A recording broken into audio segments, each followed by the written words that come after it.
been a big few days of meetings in New York as Climate Week and the UN General Assembly's 80th session converge, 2 months out from COP30 in Brazil.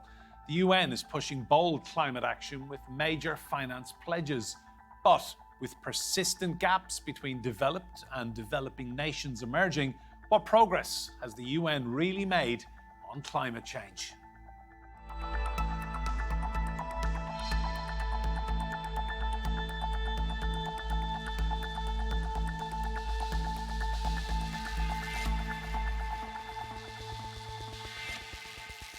Hello and welcome to Roundtable. I'm Enda Brady. Now, for more than 30 years, climate change has been at the heart of the UN agenda.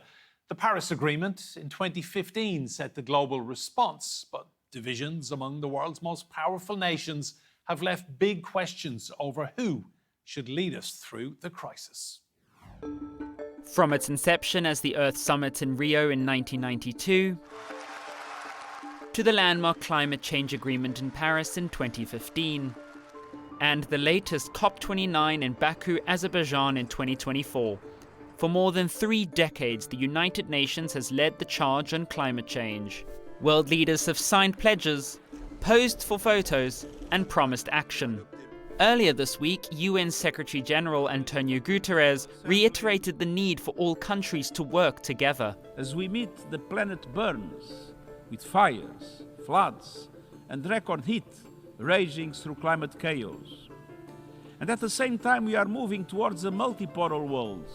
His plea comes nearly a decade after the Paris Agreement was adopted by 195 countries in an effort to limit global warming to well below 2 degrees Celsius of pre-industrial levels.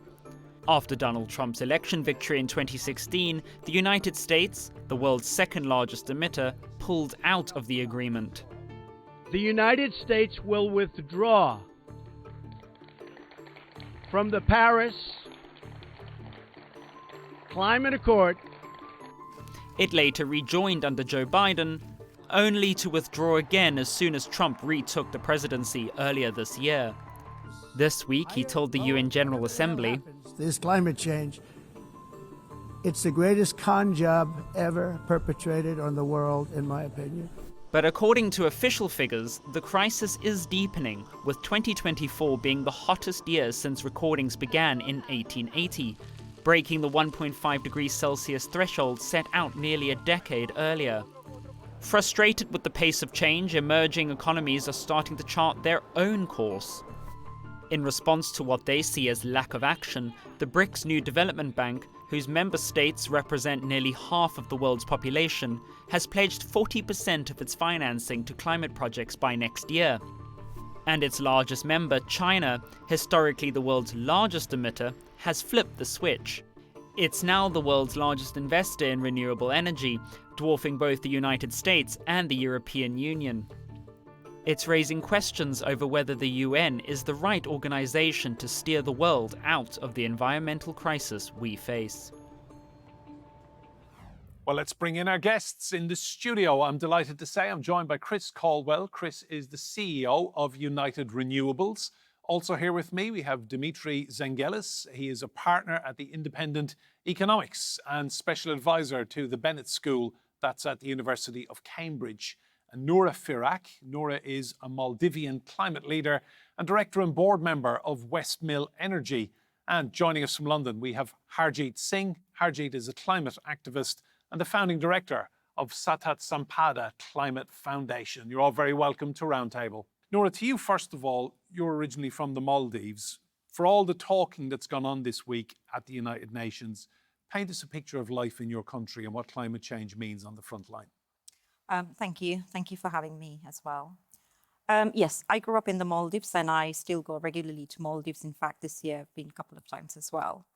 So for us Maldivians, a country on the equator and majority being about 99% sea and 1% land, we are one of the lowest lying country in the world. We don't have really hills or, waterfalls or rivers, just to give you an ecological idea around it. So, but we are very abundant in our natural resources in the sort of, coral fauna and fish stocks. But, that was when I was little. It's no longer the case. Now when we go snorkeling, what we are seeing is almost like a graveyard of coral reefs. And to see fish, you have to go to special spots where conservation efforts are being in practice. So what does this mean to life? I've just painted the ecological and a geographical setting.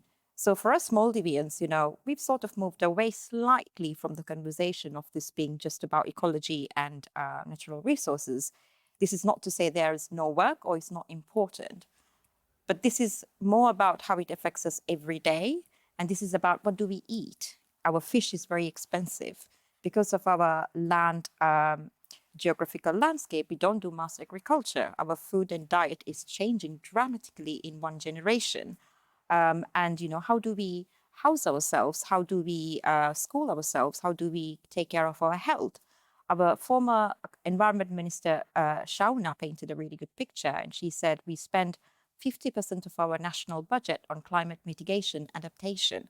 So what does that mean? That means we're building seawalls to combat the sea level rising and soil erosion. And we are obviously importing a lot more technology and resources to be able to adapt and survive and prosper. So what that means is, the way we eat, how we drink water and how we clothe ourselves, how we shelter ourselves, and how do we interact with each other as a society is all changing. I'm very proud of the Maldivians' resilience in climate adaptation and being almost, not just leaders, but also exemplary in, this is what climate impact looks like. Thanks, Noora. Chris, just come in on that. For all the talk of climate change, there are leaders at the UN this week who don't even believe it's happening. And we're hearing a first-hand example of life changing, a country being forced to adapt. Yeah, it's true. Well, there are many people who will say they don't believe in climate change, but you need to be looking underneath what are their motivations for saying that. Like, the science is clear. 97% of all climate scientists are absolutely resolute that climate change is happening. We're in a very, very serious system.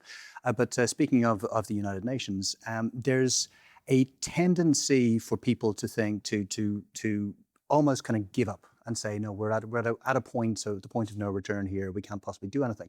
But if we look at the work the United Nations have managed to do, we should take a little moment just to almost kind of celebrate and say, well, when we started this process in the 1990s, we were looking, scientific consensus was at the very least we'd be going to 3 degrees. And there were some very sensible surveys that said we may very well hit 4.7 to 5 degrees Celsius. That would be kind of completely like catastrophic. We're now looking at between 2.5 to 2.7 degrees above pre-industrial levels.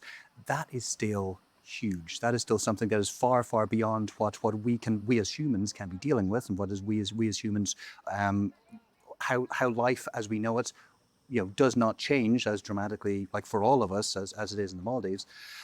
But it is worthwhile reflecting for a moment that we have made an awful lot of progress. Not enough. There's a huge amount more to be done, but it is possible. There's still hope, and there's still hope. Thanks, Chris. Dimitri, 80 years now of the United Nations. Year on year, we keep seeing record-breaking temperatures. 2 years ago in London, 40 Celsius. This is very, very serious for planet Earth. It's hugely serious. And, anything above 2 degrees, and as Noora points out, has existential ramification for very large parts of the world, and in particular, those poorer parts of the world that are least able to adapt and have been least responsible for putting up the emissions in the first place. We're kind of led to believe that the fossil fuel economy, burning things, is the natural way of things. And in a way it is, because it's the legacy system, the legacy technology. But it is far less efficient and far less productive than, for example, a mix of renewables and electrification to generate our energy.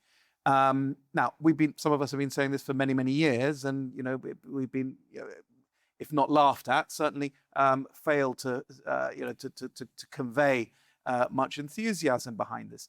Now we're seeing important, significant parties like the Chinese, who have thrown money at this, who are doing so for commercial opportunity and self-interest, because they recognize that actually these technologies are superior to burning things, which is the technology of the 18th and 19th and early 20th century. Have they done a calculation that there's money to be made. Oh, for I'm pretty renewables. sure they have. And they were in a position to take a strategic decision so that they could actually overcome the early period, which required, significant subsidies, because these technologies, they don't start cheap. They become cheap because you invest in them, you deploy them, you learn through doing, and then you develop economies of scale. Once they undercut the existing technologies, which they're doing already, you clean up the market, and the Chinese have eaten our lunch. You look at European electric vehicle makers. For years now, they've been saying, no, it's too early. It's too early to look at electric vehicles. It's too early. And then they wake up one morning and it's too late. The Chinese have done it already, and they have a technological lead that we cannot catch up on. Thank you, Dimitri. Harjeet, to you. I saw a quote from Antonio Guterres, Secretary General of the UN this week, where he said about climate change, I'm not optimistic nor pessimistic. I am determined. Have you seen any evidence elsewhere of determination to fix things this week? Well, that's a big question to answer. The fact is, when you look at how disasters are multiplying, and you also look at how the fossil fuel industry continues to have a massive influence on our political system. But then on the other hand, you also see people's movements really coming forward, and the historic decision that we got from the International Court of Justice as part of the advisory opinion, you do get this feeling that, yes, you need to be far more determined, even if you can't be optimistic in certain given situation. The reality is that we are living in a world which is already 1.5 degree warmer compared to pre-industrial era. The fact is that some of the climate deniers are still trying to make us stick to the fossil fuel economy. And we are also at a point where we see a massive revolution which is happening and can multiply in the form of renewable energy. So there are all kinds of signals. I think the challenge is how we force the political system to take the right decision. And this is where UN has such an important role. We are dealing with a global problem, and we need a global solution, which means we all need to come together to find it and call out those who are making us stick to the fossil fuel economy when there is a clear way forward to adopt renewable and make a just transition. Thank you, Harjeet. Well, just on that point, Noora, President Trump has described climate change this week at the UN as the greatest con job. How does that make you feel when you've lived on the front line, your family are still there, you know the risks? How does it make you feel when the most powerful man in the world describes climate change as a con job? To grow up in the Maldives from a very young age, I can't really remember a time where this conversation wasn't part of the narrative, the global narrative. And yes, the vocabulary back then was very different to the vocabulary we're using now, and thanks to science on that. But, Trump isn't the first person to say something like that in my lifetime, from my perspective. So on one hand, it's a bit like deja vu. We've gone backwards many years. On the other hand, I also want to, there's an emotional reaction where you're wrong and I want to be very combative and get into an argument. But I don't feel like I have that privilege, I feel like, given my privileged status now in Europe, my role is not to get angry at this moment and not to, react to it, because that's exactly what he wants, and change the argument and change the narrative and take the headlines to where he wants it to be. And I don't want to give that. So instead, what I want to say, not to Trump, but to all of my fellow climate leaders and scientists and politicians is, can we pause for a moment, just for a few seconds, and check our own assumptions and our own narratives here, and ask us what is the new climate leadership that is needed right now at this moment in time? Yes, we've made huge progress, and UNFCCC and UN is deeply flawed, but at the same time, when I go to COP, many people will say to me, boycott COP. But what comes to my mind is, why am I going to say to my family and friends in Maldives, I had the privilege to go and put my voice in and I boycotted it. So what I'm trying to say is, yes, we can get angry, but getting angry is a privilege for some at this point. Let's think about the people who are mostly deeply affected by climate, and let's really talk about how we can help each other, cooperate each other. And this is not about having a conversation with Trump. This is having a conversation with each other, having an interdisciplinary dialogue and having really understanding the way the world works and how we make change happen, taking lessons from history. Chris, just come in on that. How do we make change happen then? Just before we kind of pivot to that, just say the leaders from island nations are the reason we're talking about 1.5 degrees. Without having the island nations coming together in Paris, this would not even be on the table. It was just the coming together at the 11th hour of this wonderful group of climate activists that forced us all to be thinking about 1.5 degrees. That is why it's in the conversation now. So please do not boycott COP, please. I won't, but I just want to say on that, but as a Maldivian working in the British climate sector over the past 4 years, more people, challenge me, especially from the climate sector. Why are you going to COP? And, that is an internal narrative. And I think we need to address that before we start challenging people like Trump, because otherwise it's a very, very futile exercise. That doesn't mean I agree with Trump at all, but we need to build hang on, trust Noora. within ourselves. When people are saying to you, why are you going to COP? They're questioning your flights and the CO2 emissions. Is that it?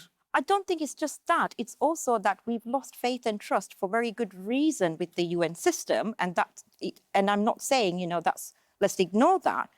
The system is flawed, for sure. But the world is different.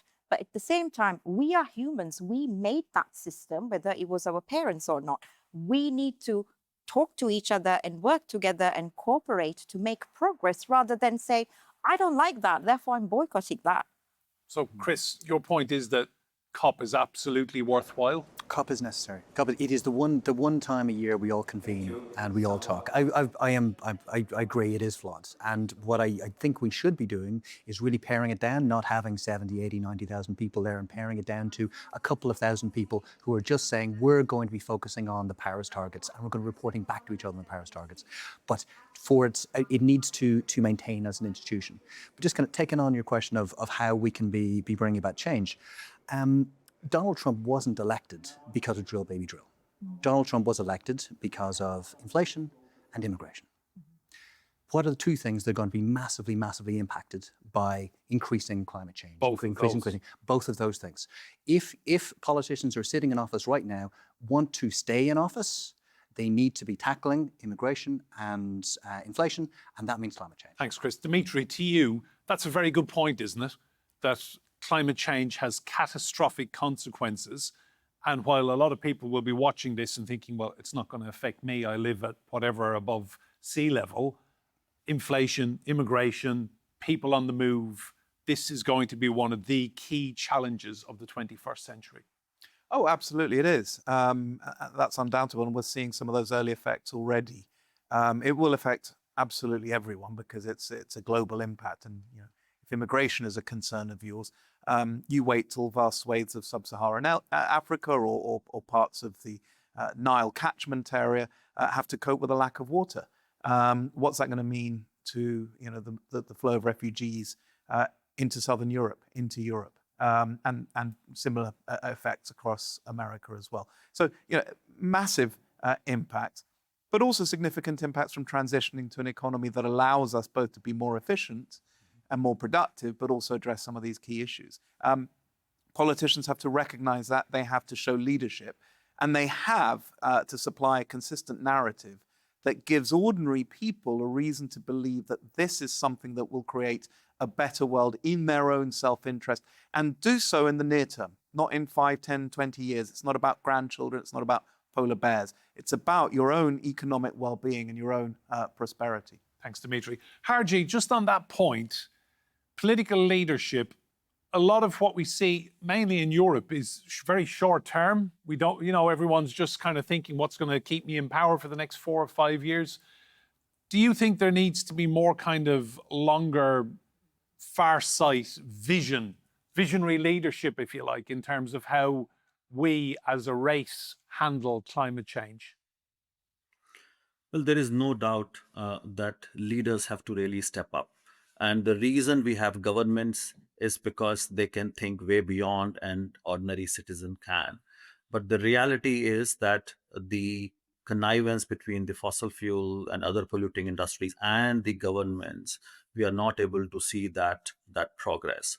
And yes, there are some very hard decisions to be taken because we are talking about shifting economies. We are talking about changing our lifestyles. We are talking about its massive impact on societies.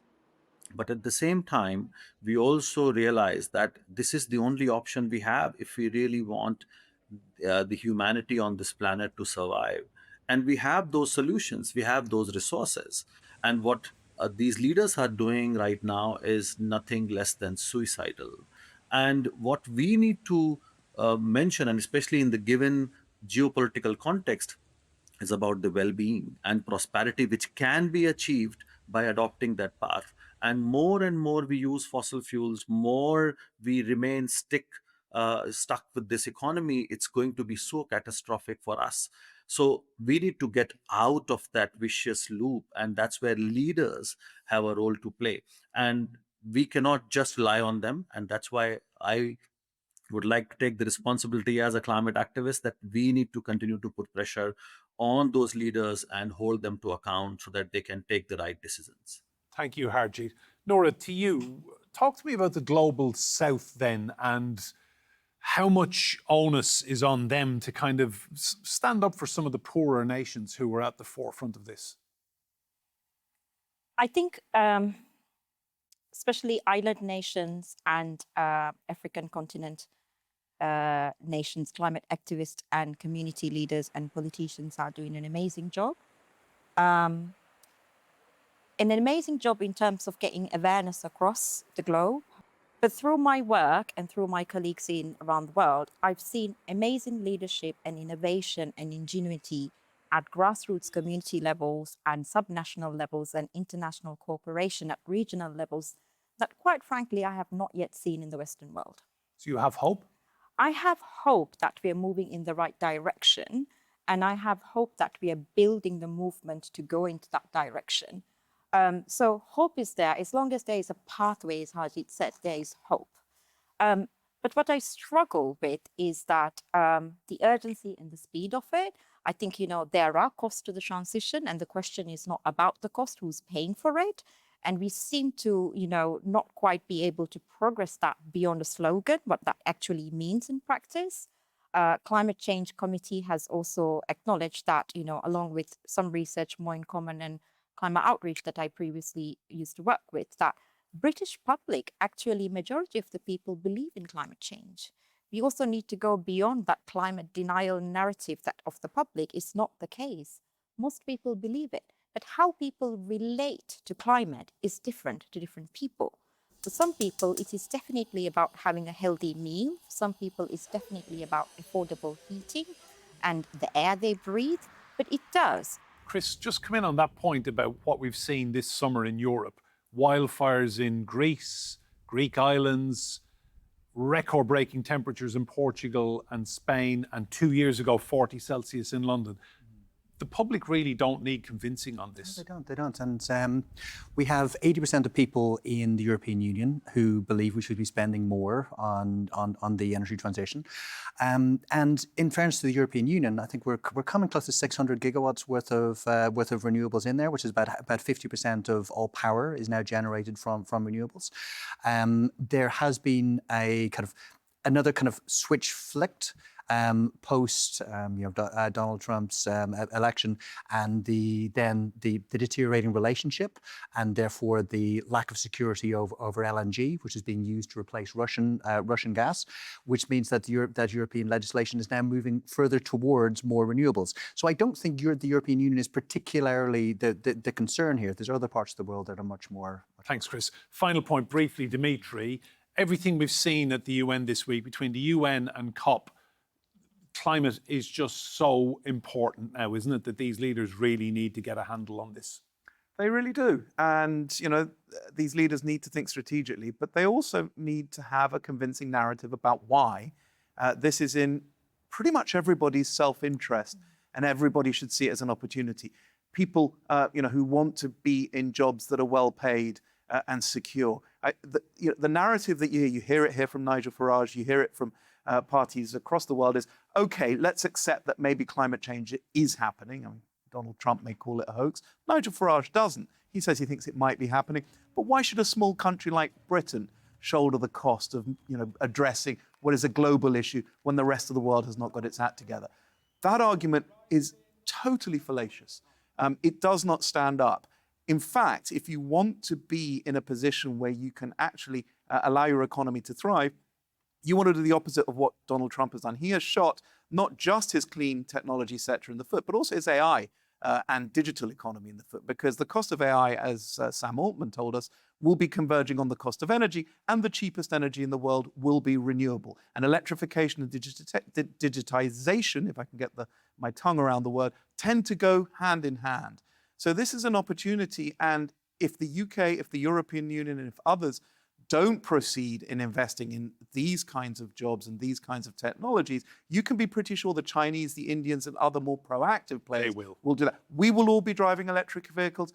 All of our electricity will be generated by renewables. The only question is whether we produce them domestically or whether we import them from abroad. That's what our leaders should be thinking about. Dimitri, thank you. To Harjeet as well, and Noora and Chris here in the studio with me also. Remember, you can see more discussion and debate on our YouTube channel. Just search for Roundtable TRT World.